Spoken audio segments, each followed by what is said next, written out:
Everyone's heard about FTX by now. If not, you've been hiding under a rock. We're going to talk about who's at fault. Like, really, whose fault is it? It's your fault. Now, we've all seen that disclaimer. This is not financial advice. Please seek the help of a financial advisor. I listened to you and went all in on Chinese stocks last week. I will never financially recover. I hate you. You'll be hearing from my lawyer. Wait, the stock guy, when did I ever say Chinese? You said Neo? You said Neo? I did say that. Admittedly. How's Neo doing?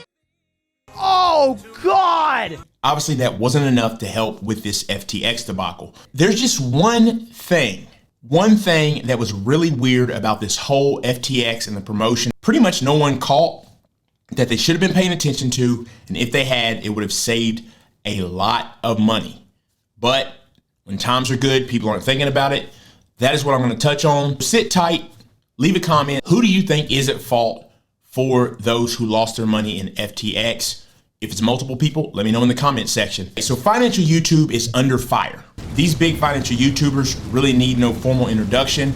I will name a couple of the largest ones. That would be Graham Stephan with over 4 million subscribers here on YouTube. Meet Kevin with over 1.8 million. And that would be Andre Jick with over 2 million subscribers here on YouTube. These guys have been in the space for some time now and obviously have been successful by looking at the subscriber count. For those who have been in the crypto space, we started to notice big channels, financial YouTube channels, and even others start to flock to the crypto space. Now, why would they do that? It's obviously because of the views. Crypto is hot, you're in the middle of a bull market, there you go. And if you're in the financial sector already, you would think, yeah, it probably makes some sense to come on over and talk about crypto, especially if you can do numbers turn into money.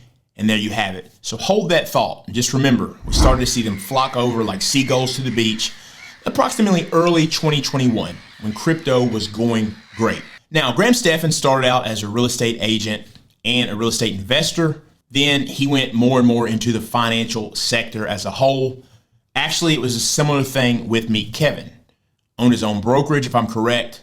Also actively sold real estate, bought real estate. Andre Jick, I know he's been into magic and some things like that. They got their start doing something other than crypto.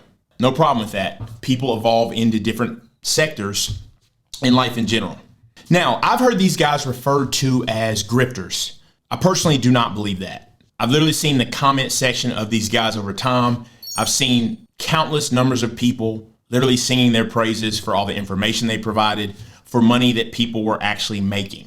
So I do think it's a little naive to act as if they have not served some sort of purpose in giving people meaningful information throughout the pandemic, throughout the last couple of years, basically. We got to admit that there's some positive there.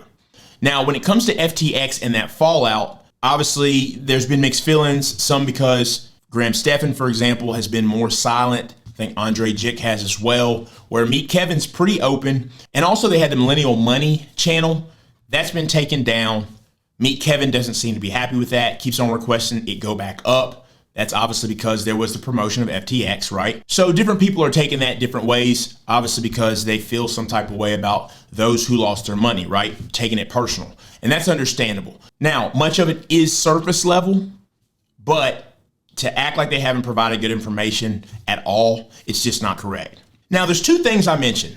One was there's something that basically most people should have noticed, but did not.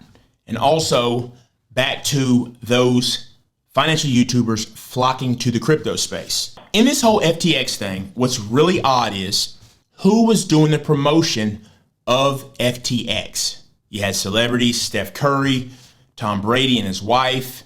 Who else did we have? Obviously the financial YouTubers. Who didn't seem to be promoting FTX? Some of the biggest names in crypto weren't promoting FTX.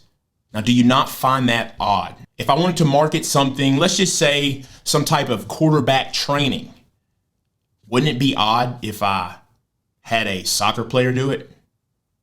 Someone other than a great quarterback?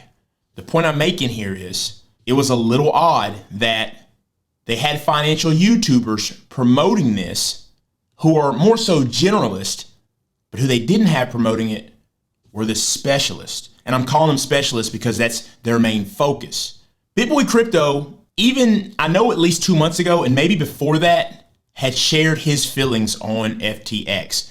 Now, I do want to say, from what I saw that was out there, it was actually more so about how Sam Bankman-Fried was trying to come up with this bit license and basically just help himself. But BitBoy explained his feelings on FTX.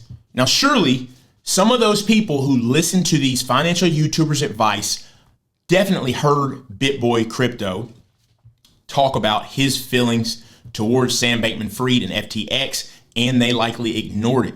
But the bigger point that I'm making is the fact that FTX didn't have YouTubers in the actual crypto YouTube space talking about FTX on the highest level. I'm sure they're out there, but the biggest ones were not promoting it.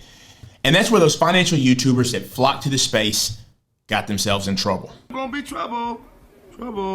So it's one thing to talk about Bitcoin and crypto from a surface level in general, right? Especially if you have some experience in the stock market or you're trading, because there are similarities in charts and signals. I mean, that is what it is. But there are people who have spent years in crypto. They live and breathe it daily, right? When you live and breathe it daily, you get an understanding of pieces of it that there's no way you can understand it if you're not that tied down to it. So when you come from another sector, any part of finance that is, and you come over and you start talking about it. Now, I'm not going to say that these financial YouTubers just came over just for the views, but with YouTube, that's the name of the game. But I would love to see what their true level of knowledge on crypto is. When it comes to real estate, I believe Meet Kevin or Graham Stephan can give you in-depth knowledge because they did it and made a living off of it. But do I believe they can give you the same level of in-depth knowledge that BitBoy Crypto can, or Nicholas from Data Dash, or Crypto Lark, or Guy from Coin Bureau? Absolutely not. They haven't put in the time to be able to do that. And I know so because I remember some of their earlier videos on crypto and getting into it. So it can get pretty dangerous. I do believe the intent of them overall was to help. So I think to act as if they weren't trying to help and it was just all some money grab, I personally don't believe that. I'd love for you to let me know what you think in the comments. We should have noticed who FTX was going after to do the promotion of those videos. Whose fault is it? Certainly, if you've taken some level of advice from these financial YouTubers and it's helped you, well, when it hurts you, you got to own that. Do I think there are people putting out information that don't fully know what they're talking about? I do.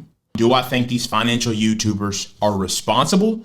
Yes, I think they obviously play a part in it because they develop a following of people who trust them. Did these guys purposefully try to promote this just to get a paycheck and knowing you would be left with the bag? I don't think so, Tim. Will you continue to follow these financial YouTubers? Remember, there's that saying, teach a man to fish. That's really what some of this should be about. Do what you want. You want to subscribe, do so. The like button and comments definitely help. But till next time, take care.